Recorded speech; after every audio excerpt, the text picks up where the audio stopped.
Hello students, good morning all of you. तो हम लोग अपना 5th चैप्टर को कंटिन्यू रखते हैं।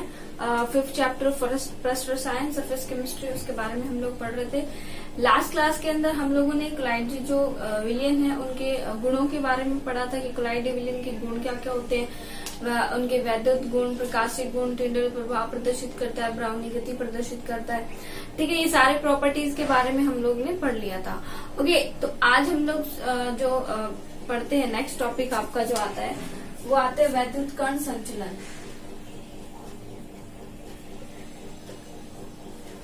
ये कई बार एग्जाम में पूछा जाता है। तो वैद्युत कण संचलन क्या होता है कि हमारे पास में एक ट्यूब लाइक स्ट्रक्चर होती है इस प्रकार से। ठीक है, तो हम लोग क्या करते हैं, इसके अंदर यहाँ पे स्टॉपर्स ऐसे लगे होते हैं। हम लोग क्या करते हैं, यहाँ पे जैसे एक साइड में जो होगा ना, एक साइड तो पॉजिटिव चार्ज होगा और एक साइड क्या होगा आपका नेगेटिव चार्ज होगा।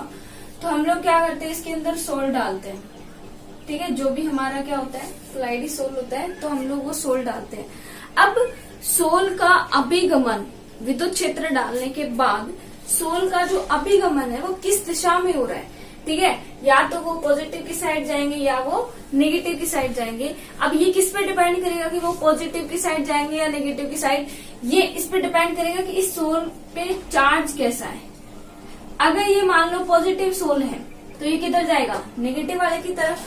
अगर ये मान लो नेगेटिव है तो ये किधर जाएगा, पॉजिटिव सोल की तरफ। यानी कि वैद्युत कण संचलन क्या होता है कि विद्युत की उपस्थिति में जो कोलाइडल पार्टिकल्स हैं उनका विपरीत आवेशों की तरफ अभिगमन ही क्या कहलाता है, हमारा विद्युत कण संचलन।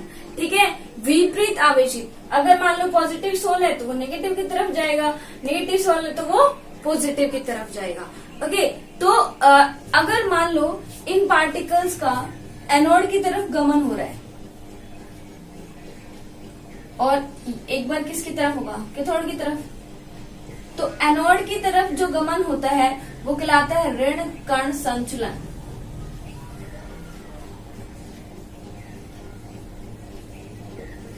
और कैथोड की तरफ संचलन कहलाता है धन कण संचलन। इसका मतलब क्या है, देखो ध्यान से सुनना कि एनोड की तरफ तो ऋण आवेशित जो कण है वो आएंगे। इसका मतलब एनोड पे कैसा चार्ज है, पॉजिटिव। कैथोड की तरफ, कैथोड पे माइनस चार्ज है, तो कैथोड की तरफ जो पॉजिटिव चार्ज वाले हैं वो पार्टिकल्स आएंगे। तो इससे हम लोग क्या निकाल सकते हैं, इससे हम लोग एक चीज निकाल सकते हैं कि अगर मान लो हमारा विलियन एनोड की तरफ जा रहा है तो आप लोग क्या डिसाइड कर सकते हो कि सोल पे चार्ज कैसा है, ऋणावेशित। अगर जो हमारा सोल है वो कैथोड की तरफ जा रहा है तो हम लोग क्या डिफाइन कर सकते हैं कि सोल पे चार्ज कैसा है, धन आवेशित। तो इसका मेन जो क्या बोलते हैं फंक्शन जो बोल सकते हैं, क्या मतलब किसमें यूज आता है ये, कि आवेशित जो सोल है आपका, सोल पर आवेश ज्ञात करने के लिए। यानी कि इससे क्या किया जा सकता है, सोल पर आवेश को ज्ञात किया जा सकता है कि सोल पर कैसा आवेश है। ठीक है, तो अगर हमने आर्सेनिक सल्फाइड इसका सोल बनाया और इसको इस ट्यूब के अंदर रखा, कुछ टाइम स्टार्टिंग के अंदर देखो हम लोग इसका दोनों इस प्रकार से ही भरते हैं। लेकिन क्या होता है, जैसे ही क्या होने लगता है, रिएक्शन शुरू होने लगती है, इस AS2S3 का जो कौन सा होता है, ऋण कण संचलन। इट मीन्स ये किसकी तरफ जाएंगे, एनोड की तरफ। तो AS2S3 जो है वो एनोड की तरफ जाने लगते हैं और एनोड हमने बनाया इधर और ये हमारा कैसा है, कैथोड। तो ये जो AS2S3 के पार्टिकल इधर जाना, इधर मूव करने लगते हैं, इधर से भी पार्टिकल कहाँ आने लगते हैं, इधर मूव करने लगते हैं। तो आप लोग क्या बता सकते हो कि ये किस प्रकार का सोल है। अगर ये पॉजिटिव वाले की तरफ जा रहे हैं, इसका मतलब कैसा सोल है, ऋणावेशित। यानी कि इनके कणों पे कैसा चार्ज है, ऋणावेशित। तो समझ आया विद्युत कण संचलन का कि विद्युत की उपस्थिति में कोलाइडी पार्टिकल्स का विपरीत आवेशों की तरफ या विपरीत इलेक्ट्रोड की तरफ जो गमन है वही क्या कहलाता है, वैद्युत कण संचलन। ऐसे ही अगर आप इसकी बात करो, एनोड की तरफ ऋण कण संचलन होता है, कैथोड की तरफ धन कण संचलन होता है। तो एनोड पे जो ऋण पार्टिकल्स आएंगे, इसका मतलब वो सोल कैसा होगा, उसके पार्टिकल्स ऋणावेशित होंगे, और कैथोड पे धनावेशित आएंगे तो वो धन कण संचलन। ओके, इतना समझ आया। तो ये आपका क्या कहलाता है, इलेक्ट्रोफोरेसिस या विद्युत कण संचलन। ओके, उसके बाद देखो नेक्स्ट जो आपका आता है वो है कोलाइडी कणों का स्कंदन। नेक्स्ट जो हेडिंग आता है आपका वो क्या आता है, कोलाइडी कणों का स्कंदन कैसे होता है।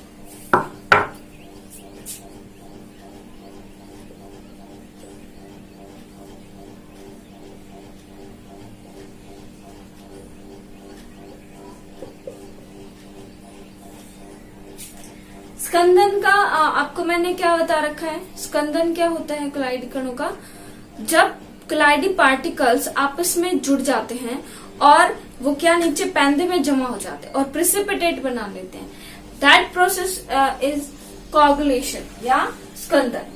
ठीक है, तो क्या होते हैं, कोलाइडी जो पार्टिकल्स होते हैं वो पास पास आते हैं, छोटे छोटे पार्टिकल्स पास पास आएंगे और एक बड़ा मॉलिक्यूल बनाएंगे, और वो बड़ा मॉलिक्यूल क्या होगा, विलयन के अंदर नीचे पैंदे में क्या हो जाएगा, जमा हो जाएगा।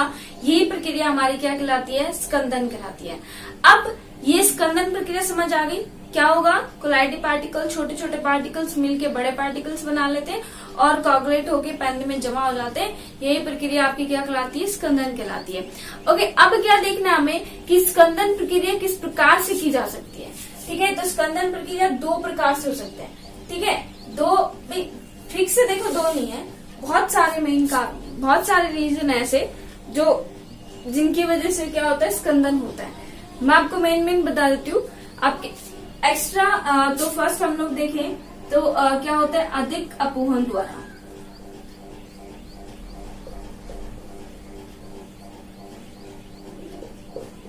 क्या है कि अपोहन जो है, अपोहन उसमें हम लोगों ने क्या पढ़ा था कि इस प्रकार से ये था और ये कोलाइडी विलयन इसके अंदर रखा हुआ था। ठीक है, और ये इधर बाहर पानी था और इससे क्या थी, अशुद्धियां निकल के पानी में आ रही थी, यही था।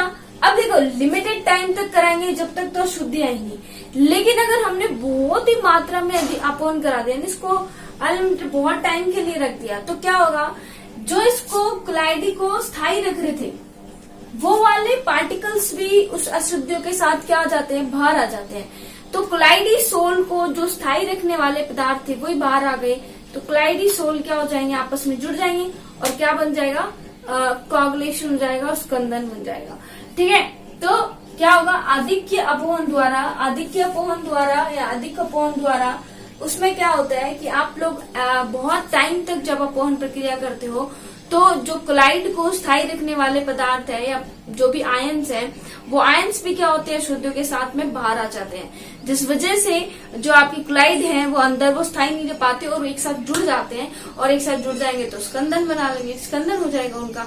अरे नेक्स्ट अगर हम बात करें तो आपको पता है विद्युत अपघट्य मिलाकर,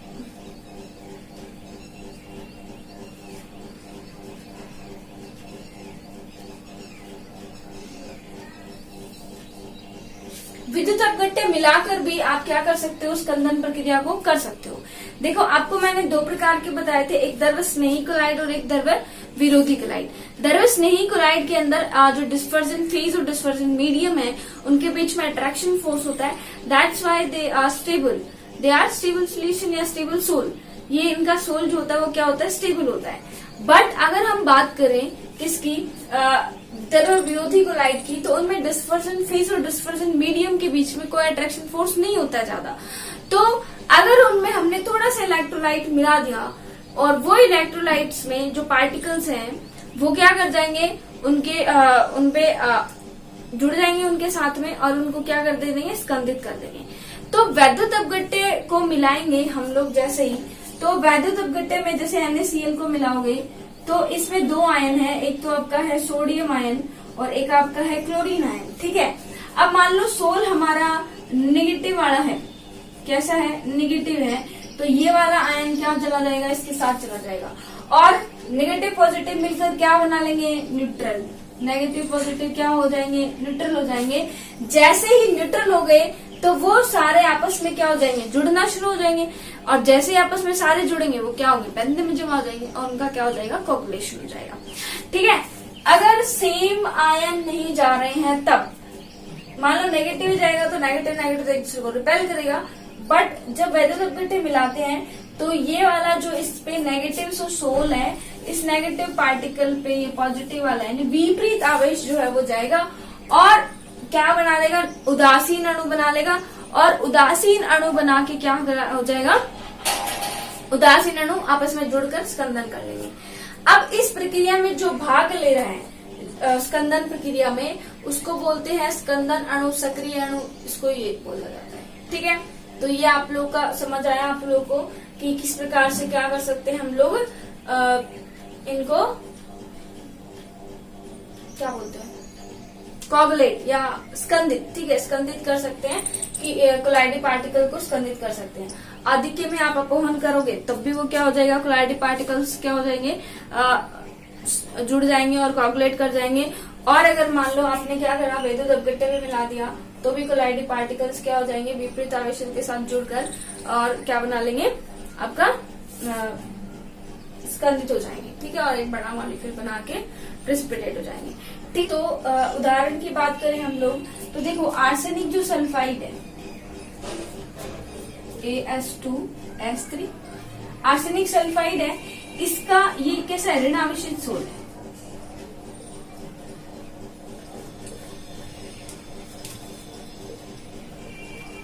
इस प्रकार का सोल होता है। अब इस पर जैसे हम लोगों ने क्या डाला, BaCl2, BaCl2 किसमें टूटेगा, Ba+2 और 2Cl नेगेटिव, इसमें टूटेगा। अब मुझे बताना ऋण आवेशित है तो ऋणायन वाले आयन तो आएंगे नहीं, कौन से आयन आएंगे, Ber+2, और क्या बना लेगा, देखो ये हो जाएगा As2S3 और Ba+2। यहाँ पर ये कैसा आयन हो गया, उदासीन। ठीक है, अब ये कैसा हो गया, उदासीन हो गया, तो ये कैसा बन गया, न्यूट्रल। उदासीन न्यूट्रल बन जाने के बाद ये आपस में जुड़ जाएंगे और क्या हो जाएंगे, स्कंदित हो जाएंगे। तो आर्सेनिक सल्फाइड में अगर BaCl2 बना लेते हैं तो Ber+2 जो अणु है वो आर्सेनिक सल्फाइड के जो उनको उदासीन कर देता है और क्या हो जाता है, स्कंदन हो जाता है। ठीक है, अब इस स्कंदन के बारे में बताने के लिए क्या दिया गया, एक नियम दिया गया। ठीक है, कि स्कंदन कौन किस में क्या ज्यादा होगा, किस प्रकार से कम होगा, है ना। तो इसके लिए एक नियम दिया किसने, हार्डी-सुलजे। ठीक है, उस नियम को हम लोग क्या कहते हैं, हार्डी-सुलजे नियम। ठीक है, तो हार्डी-सुलजे जो नियम आपका वो क्या कहता है, देखो हार्डी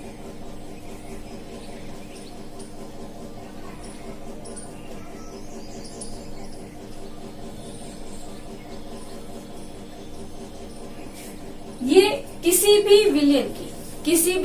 विलयन में जो आयन है उनकी स्कंदन क्षमता, स्कंदन के बारे में बताता है कि उसकी स्कंदन पावर कितनी है, वो कितना ज्यादा स्कंदन कर सकता है किसी अणु को। ठीक है, तो उसने ये बताया कि अगर मान लो कोई अणु है, उसकी जितनी ज्यादा संयोजकता है, उसकी जितनी संयोजकता अधिक है,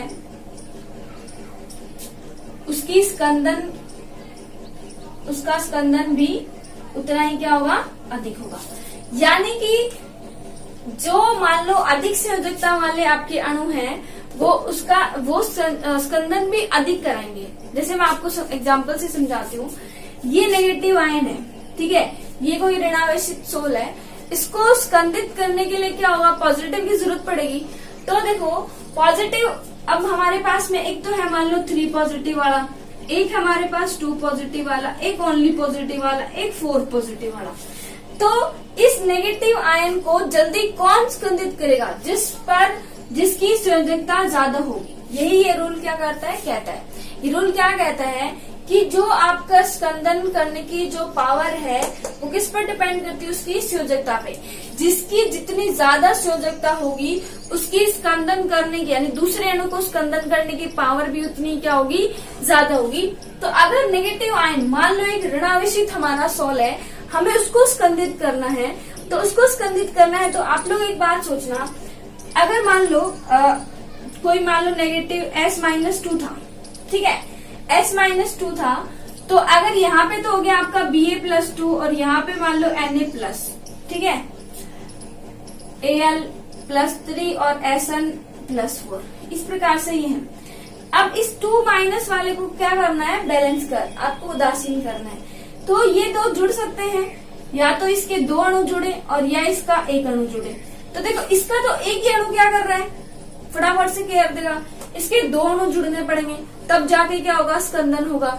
तो संयोजकता जिसकी ज्यादा है वो जल्दी से क्या कर सकता है, स्कंदित कर सकता है। यही ये रूल क्या करता है, कहता है। तो ऋण आवेशित के लिए अगर हम लोग बात करें कि कोई ऋण आवेशित सोल को आपको क्या करना है, स्कंदित करना है, तो उसके लिए धनावेशित का ऑर्डर क्या हो जाएगा, Sn+4। देखो अपोजिट आयन को स्कंदित करते हम लोग, तो ऋण आवेशित सोल को करेंगे, और इसके लिए इस सोल को करने के लिए हमें आयन्स की कैसी जरूरत होगी, धनावेशित। तो Sn+4, Al+3, उसके बाद बेरिनियम +2 और उसके बाद सोडियम। ठीक है, ये आपका क्या हो गया, ऋणावेशित को। अगर उसके बाद अगर हम बात करें कि एक हमारा धनावेशित सोल है,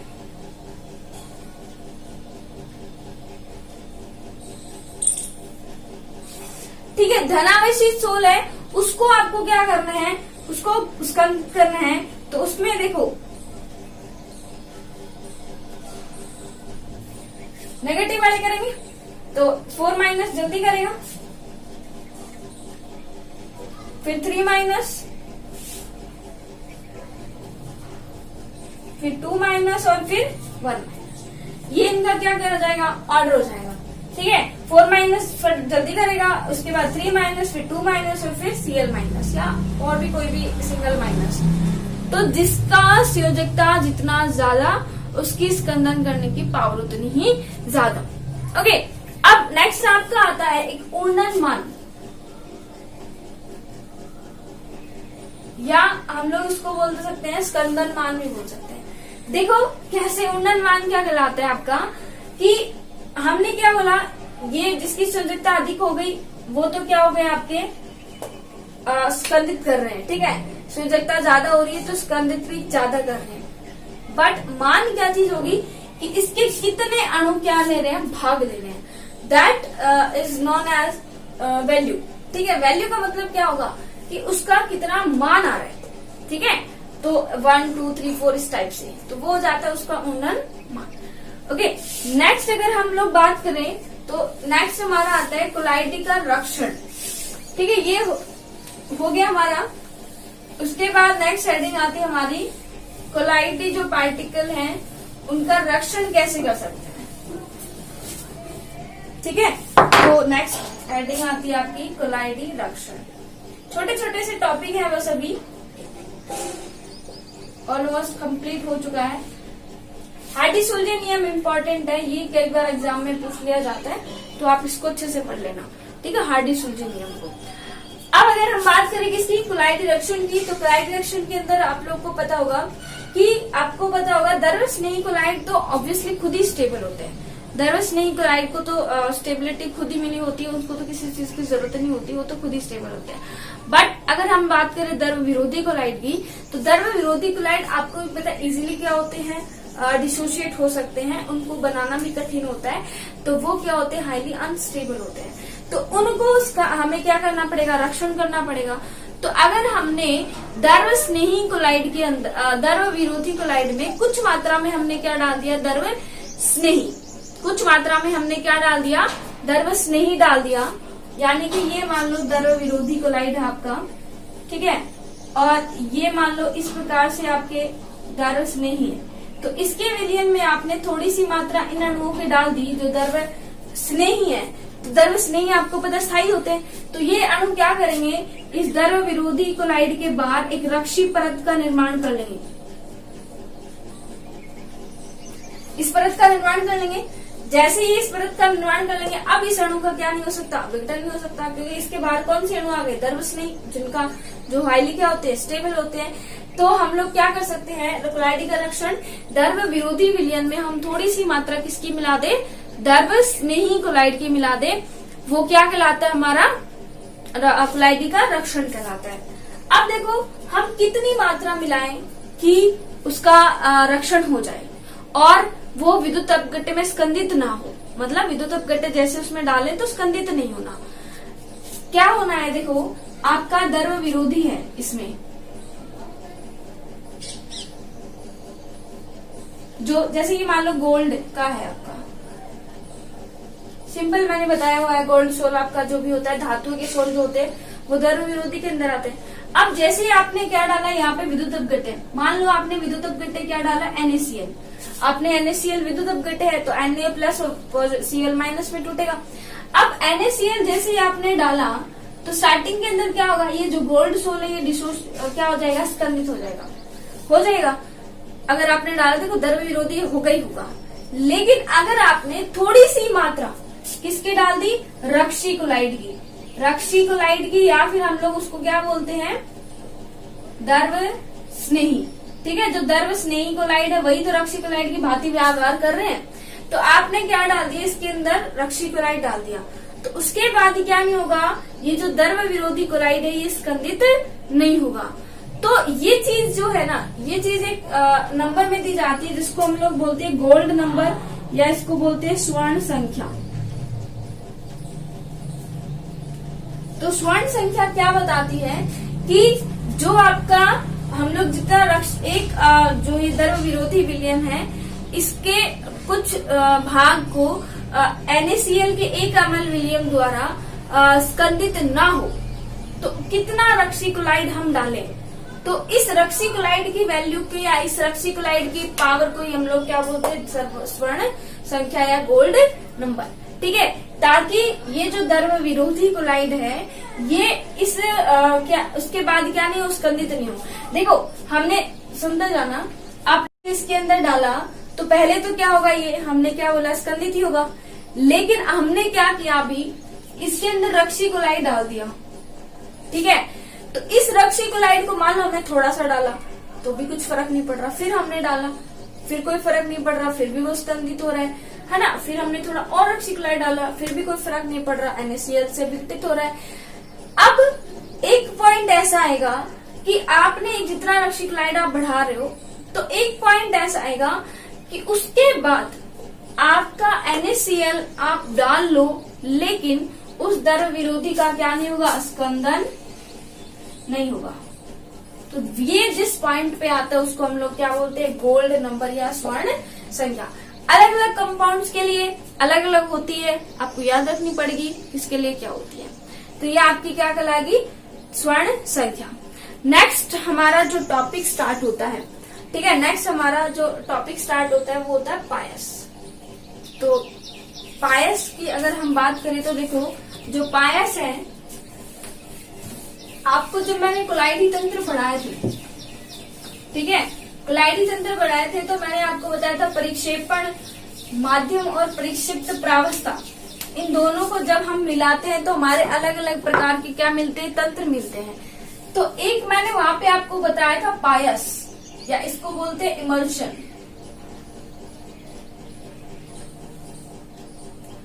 हिंदी में भी इमल्शन मिल सकता है, तो आप इस वाली लैंग्वेज में लिख सकते हो। पायस या इमल्शन देखो क्या होता है, आपने परिक्षिप्त प्रावस्था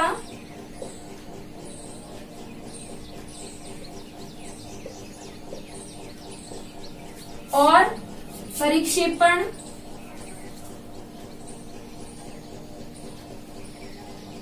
माध्यम, अगर आपकी परिक्षिप्त प्रावस्था और परिक्षेपण माध्यम दोनों ही आपके क्या हो, द्रव हो, दोनों ही आपके क्या हो, द्रव हो, लिक्विड हो, तो जो आपका जो आपका विलयन बनेगा उस कोलाइडी विलयन को हम लोग क्या बोलते हैं, पायस। ठीक है, अगर आपने लिक्विड को लिक्विड के अंदर मिलाया है तो आप उस कोलाइडी विलयन को हम लोग क्या बोलते हो, पायस। ठीक है ना। अब ये दो प्रकार का होता है, ये जो पायस होता है आपका वो कैसा प्रकार का होता है, दो प्रकार का होता है। ठीक है, आप लोग एक चीज तो क्या याद रखोगे, परिक्षिप्त प्रावस्था भी द्रव, परिक्षेपण माध्यम भी क्या होगा, द्रव होगा। तो इस प्रकार के कोलाइडी विलयन को हम लोग क्या बोलते हैं, पायस बोलते हैं। ये तो इसकी डेफिनेशन हो गई। फिर पायस कितने प्रकार का होता है, दो प्रकार का। एक तो आता है तेल में जल,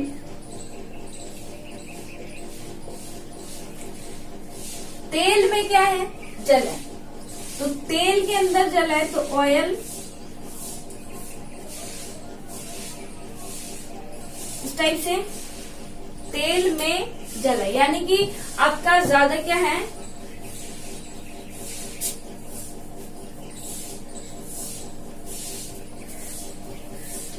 और एक आता है आपका जल में तेल। तो जल में तेल है, इसका मतलब क्या होगा आपका ऑयल इन वाटर। अब देखिए तेल में जल है, तेल के अंदर जल है, इसका मतलब आपका ज्यादा जो क्वांटिटी में है वो क्या है, ऑयल, और उसमें कुछ क्वांटिटी में आपकी क्या है, वाटर। देखो आपको पता है तेल जो होता है ना वो और जल होता है, दोनों ही द्रव्य हैं, लेकिन कभी आप मिला सकते हो क्या इनको, नहीं मिलते, ये मिलते ही नहीं है। तो इनमें इनका जो विलयन बनेगा ना वो किस प्रकार का होगा, पायस, और इनका विलयन क्लाइडी विलयन भी होगा। तेल को आप पानी के अंदर मिलाओ, मिल ही नहीं सकता है, दोनों के पार्टिकल्स आपको अलग अलग नजर आ जाएंगे।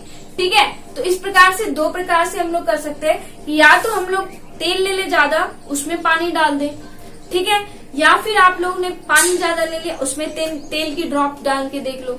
दोनों ही प्रकार के विलयन जो है वो पायस कहलाते हैं, दो प्रकार का हो गया। अब देखिए अगर हम इनकी बात करें तेल में जल की, तो आप लोग क्या बनाओगे कि यहाँ पर तेल में जल यानी कि परीक्षित, देखो मैं डिस्पर्स फेज और डिस्पर्जन मीडियम, परिक्षिप्त प्रावस्था को मैं लिखूंगी डिस्पर्स फेज और प्रक्षेपण माध्यम डिस्पर्जन मीडियम। तो डिस्पर्जन ऐसे लिखू तो समझ जाना, यहाँ पे परिक्षिप्त प्रावस्था क्या है और प्रक्षेपण माध्यम क्या है, ज्यादा मात्रा में क्या है, माध्यम क्या है, तेल है ना, तो यहाँ पे परिक्षेपण माध्यम क्या, ऑयल या तेल, और जो परिक्षिप्त प्रावस्था है वो क्या, वाटर, H2O। तो अगर इसका डायग्राम आप बनाते हो तो डायग्राम कैसे बनेगा इसका,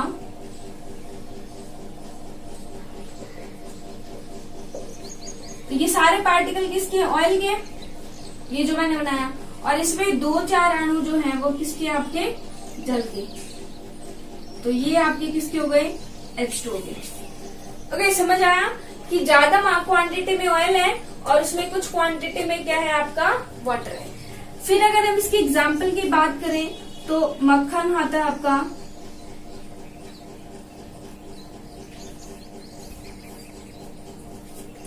लीवर ऑयल,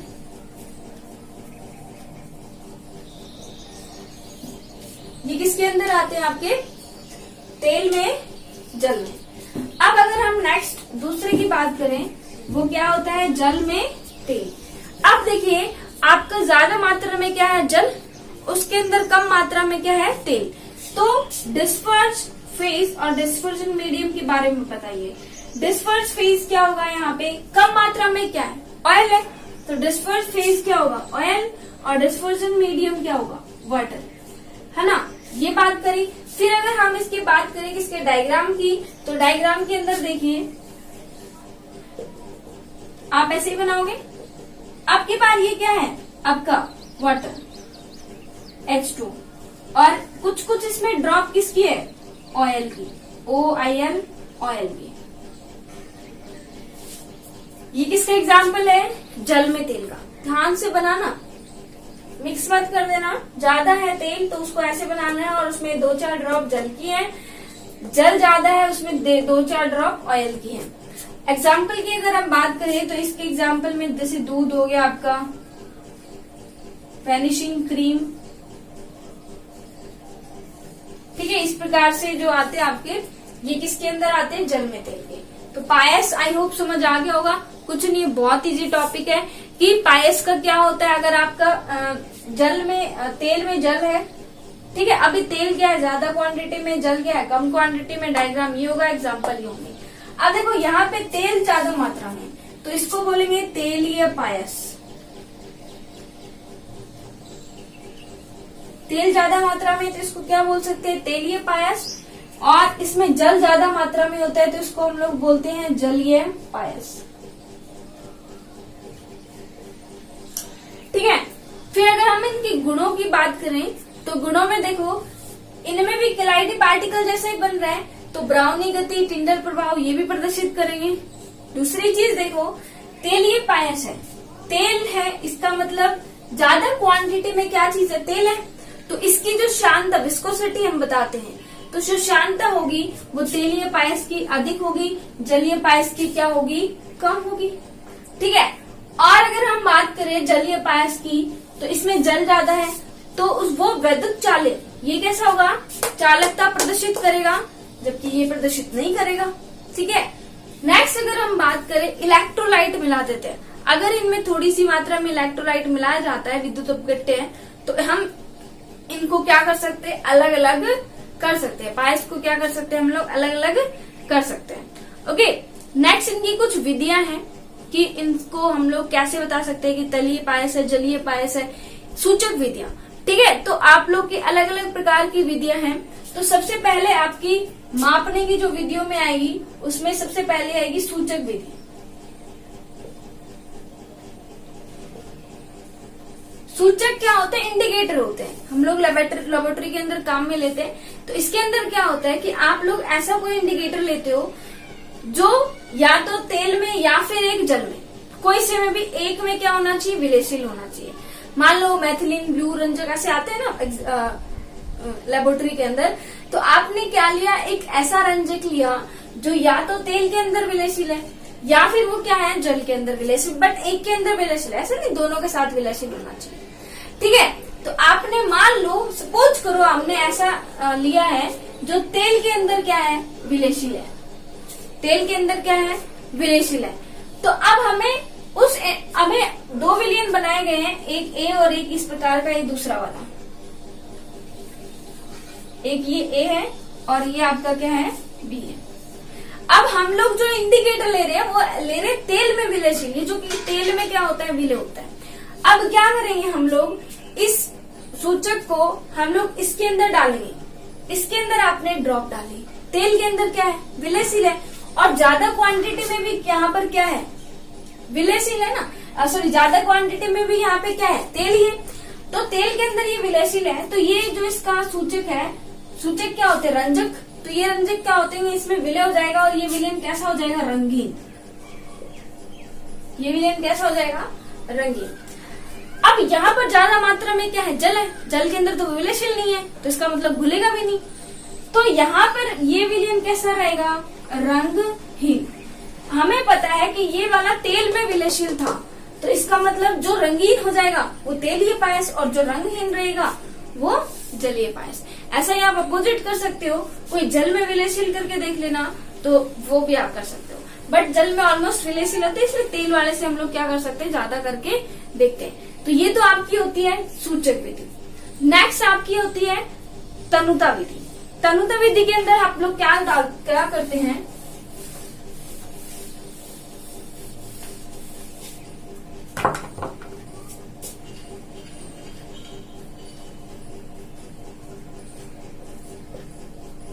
कि मान लो हमें ये सैंपल दिया गया, हमें नहीं पता किस प्रकार का ये विलयन है, हमने क्या किया, इससे ड्रॉप निकाली और ये जो हमारी स्लाइड होती है उस पर हमने क्या डाली, इसकी ड्रॉप डाली, इस विलयन की एक दो ड्रॉप यहाँ पे डाली। ठीक है। अगर देखो सपोज करो यहाँ पे आपने ड्रॉप डाल दी, अब आप दूसरा ड्रॉपर लोगे, उसमें पानी लोगे, फिर इस पानी को आप क्या करोगे, इसमें डालोगे। ठीक है। अब या तो क्या हो सकता है, ये पूरी तरह से घुल जाएगा, घुल जाएगा तो कैसा मिश्रण बना लेगा, समांगी, यानी कि ये ड्रॉप इसमें इस तरह से घुल जाएगी, हमें पता ही नहीं चलेगा कि हमने दो डाली भी थी पहले नई ड्रॉप। ठीक है। अगर देखो या तो ये घुल जाएगा, तो घुल कब जाएगा, जब यहाँ पर पानी ज्यादा होगा, पानी में तो पानी घुलेगा ना, तो पानी ज्यादा, अगर समांगी बनेगा इसका मतलब वो कैसा पायस है, जलीय पायस है। अगर घुल गया तो घुल कब जाएगा, जब वो कैसा होगा, जलीय पायस होगा, तभी तो जल में जल घुलेगा ना, हम लोग घोल क्या रहे हैं, पानी तो घोल रहे हैं। अगर मान लो आपने जो पानी डाला है वो इसके अंदर घुला नहीं और इसका ड्रॉप अलग और इसका ड्रॉप अलग अलग हमें दिख रहे हैं, तो इसका मतलब वो कैसा बना रहा है, विषमांगी बना रहा है, तो घुला नहीं है, तो इसका मतलब वो कैसा पायस है, तेलीय पायस है। समझ आया। तनुता विधि में आप लोगों को क्या करना है, इसका जो भी विलयन आपको सैंपल दिया गया उस सैंपल से आप लोग को रखना है, और आप क्या करोगे, अगर पानी डाल के देखोगे, अगर पानी में घुल गया तो जलीय पायस, नहीं घुला तो तेलीय पायस, सीधी सी बात है। ठीक है, नेक्स्ट जो आपकी चालकता विधि। चालकता विधि कैसे होगी, देखो चालकता विधि में अगर वो विलयन चालकता प्रदर्शित कर रहा है तो कैसा पायस होगा, जलीय। नहीं कर रहा तो तेलीय पायस, सीधी सी बात है। नेक्स्ट अगर हम शांता से भी बता सकते हैं कि अगर जिसकी शांता अधिक है तो वो तेलीय पायस होगा, अगर शांता कम है तो वो कैसा पायस होगा, जलीय पायस होगा। तो इस प्रकार से आप लोग पायस का क्या कर सकते हो, डिटर्मिनेशन कर सकते हो कि कैसे कैसे हम लोग पायस को डिटरमाइन करते हैं कि ये कौन सा पायस है आपका। ये टॉपिक भी देखो इम्पोर्टेंट है, कई बार एग्जाम में इसके पूछे जाते हैं। एग्जाम्पल पूछा गया था एक बार, वैनिशिंग क्रीम किस प्रकार का उदाहरण है, तो तेलीय पायस है, जलीय पायस का है, जल में तेल का है, तेल में जल का है, तो वैनिशिंग क्रीम जलीय पायस का उदाहरण है। ठीक है, तो इस प्रकार से आपको बताने होते हैं। तो ये हमारा टॉपिक कंप्लीट हुआ। नेक्स्ट इसके अनुप्रयोग तो आपको पता ही है, इसमें वैनिशिंग क्रीम वगैरह बनाने में, सौंदर्य प्रसाधन में भी, जो आप जेल वगैरह बनाते हो उसके अंदर भी, ये दूध जो आप दूध पानी में जो करते हैं ना मिक्सचर, उसमें भी यही काम में आता है। ठीक है, यही मेथड। ठीक है, तो ये हो गए अनुप्रयोग वगैरह। अगर फिर ये टॉपिक का जो हमारे मेन टॉपिक कंप्लीट हो चुके हैं, नेक्स्ट जो आपके क्लाइडी के अनुप्रयोग बचे हैं, तो क्लाइडी के अनुप्रयोग थ्योरेटिकल है, जो धूम्र अवक्षेपण और रक्षण, और जैसे आकाश का नीला रंग आपको दिखाई देता है तो ब्लू कलर आपको जो दिखाई देता है उसमें आप लोगों ने क्या बताया, तो आकाश का नीला रंग हम लोगों ने क्या बताया था कि ब्लू कलर की जो वेवलेंथ होती है वो सबसे कम होती है, इससे उसका प्रकीर्णन क्या होता है, सबसे ज्यादा होता है ना। डेल्टा निर्माण में क्या होते हैं कि नदियों का मीठा पानी, समुद्र का खारा पानी जब एक जगह से मिलते हैं तो वहां पे जब खारा और मीठा दोनों पानी एक जगह से मिलते हैं तो वहां पे क्या बनता है कि डेल्टा का फॉर्म होता है, मतलब वो दोनों एक जगह से जमा हो जाते हैं। तो उस डेल्टा निर्माण में भी कोलाइडी पार्टिकल से क्या होते हैं, क्या बोलते हैं, पार्टिसिपेट कर रहे हैं। फिर वायुमल निष्कासन में, मतलब उनका वो क्या बोलते हैं, साफ करने में भी इसमें कोलाइडी जो विधियां है वो उपयोग में ली जाती है। तो इस प्रकार से थ्योरेटिकल चैप्टर फोटोग्राफी विधि में भी किया जाता है इसका काम। ठीक है, तो इस प्रकार से आप लोग क्या कर सकते हो, ये वाली कंप्लीट हो गई हमारी। तो ये यूनिट हमारी कंप्लीट हो चुकी है। इसमें अधिशोषण इम्पोर्टेंट है, फ्रेंडली अधिशोषण समतापी वाला आया था, और उसके बाद हम लोगों ने उत्प्रेरण पढ़े, उत्प्रेरण के टाइप पढ़े, 4 प्रकार के उत्प्रेरक होते हैं वो पढ़े। उत्प्रेरण में समांगी उत्प्रेरण, विषमांगी उत्प्रेरण, ठीक है, एंजाइम उत्प्रेरण और जियोलाइट उत्प्रेरण, जिसमें से देखो समांगी वाला और जियोलाइट तो बहुत बार पूछा गया है। एंजाइम उत्प्रेरण में भी क्रियाविधि पूछ लेते कई बार। ठीक है, उसके बाद हम लोगों ने क्या पढ़ा था कि जो उत्प्रेरण के बाद कोलाइड वाला टॉपिक हमारा शुरू हुआ कि कोलाइड किस प्रकार का तंत्र होते हैं, कितने प्रकार की कोलाइडी होते हैं आपके, है ना। कोलाइडी का कणों के आधार पर किस प्रकार की कोलाइड, कितने प्रकार के थे, कणों के आधार पर 3 प्रकार के, है ना। और अगर आपके वैसे देखो आप तो 3 प्रकार में मिसेल्स भी आया था हमारा, तीसरा जो टाइप था मिसेल निर्माण की क्रियाविधि, साबुनीकरण की क्रियाविधि। ये मतलब इम्पोर्टेंट पॉइंट है जो आपको अच्छे से पढ़ने हैं। ठीक है, आज देखो मैं इसके नोट्स के साथ साथ मैं आपको क्वेश्चन आंसर भी भेजूंगी इस चैप्टर के, जो भी लास्ट ईयर के अंदर आए गए। साथ में पीछे जो 2 मैंने यूनिट करा दी उनके भी भेजूंगी। ठीक है, आप लोग क्या करना कि आप लोग चैप्टर देखो, हम लोग टेस्ट लेने नहीं आ सकते अभी घर, तो आप लोग क्या करोगे, खुद से ही आपको प्रिपरेशन करनी पड़ेगी। तो आप लोग को मैं क्वेश्चन सेंड कर दूंगी, पीछे जो आपने 2 यूनिट पढ़ लिए हैं, केमिकल काइनेटिक्स हुई है और कोऑर्डिनेशन कंपाउंड हुआ है, तो उसमें जितने भी लास्ट ईयर्स में क्वेश्चन आए हुए हैं उनकी सबकी एक पीडीएफ बना के मैं आपको भेजूंगी। तो आप अपने खुद से देखो, खुद को ही प्रिपेयर करना पड़ेगा। हम लोग आप पे कोई फोर्स अभी नहीं डाल सकते हैं, जब स्कूल आओगे तब हम लोग अच्छे से कर लेंगे। बट अभी तो हम लोग इतना बोल सकते हैं कि आप लोग अच्छे से प्रिपरेशन कीजिए। तो मैं पीडीएफ भेज दूंगी 3 चैप्टर की, तो मेरी तरफ से काम कंप्लीट हो जाएगा। तो आप लोग क्या करना, फिर देखना कि हमें कितने क्वेश्चन तो सॉल्व हो रहे हैं और कितने नहीं हो रहे हैं। ठीक है, नहीं हो रहे उन्हें ज्यादा से ज्यादा प्रैक्टिस कीजिए। सारा नोट्स में है, सारा कुछ मिलेगा, और जहाँ पे नहीं समझ में आता वहां पे वीडियो को फिर से चालू करके देख लीजिएगा, और फिर भी नहीं समझ में आता तो से पूछ सकते हो। ठीक है, तो आप लोग को समझ आ गया, आई होप। पूरा चैप्टर हमारा प्रश्न रसायन भी कंप्लीट हो गया। नेक्स्ट हम लोग शुरू करेंगे, कुछ करेंगे वो। ठीक है, इतने आप इन 3 चैप्टर्स को अच्छे से पढ़िए। 3 चैप्टर के नोट्स आपको क्या मिल जाएंगे। आज मैं इनके साथ में इनके क्वेश्चन भी भेज दूंगी, तो क्वेश्चन आप लोग देख लेना, क्योंकि ये अभी कंटिन्यूस में ये चैप्टर है, तो इनके आपको आसानी से समझ भी आ जाएगा कि कौन सा क्वेश्चन हमें अटेम्प्ट हो रहा है, कौन से हमें नहीं हो रहे। ठीक है, आपको भी पता चलेगा कि भाई हाँ हमारे पीछे जो टाइप के क्वेश्चन आए उसी टाइप के तो आएंगे, तो आपको पता चलेगा कि हाँ भाई हम लोग को कितना चैप्टर याद हुआ, हम लोग अटेम्प्ट कर सकते हैं कि नहीं कर सकते, तो हम लोग भी टॉप लिस्ट में आ सकते हैं कि नहीं आ सकते। ओके।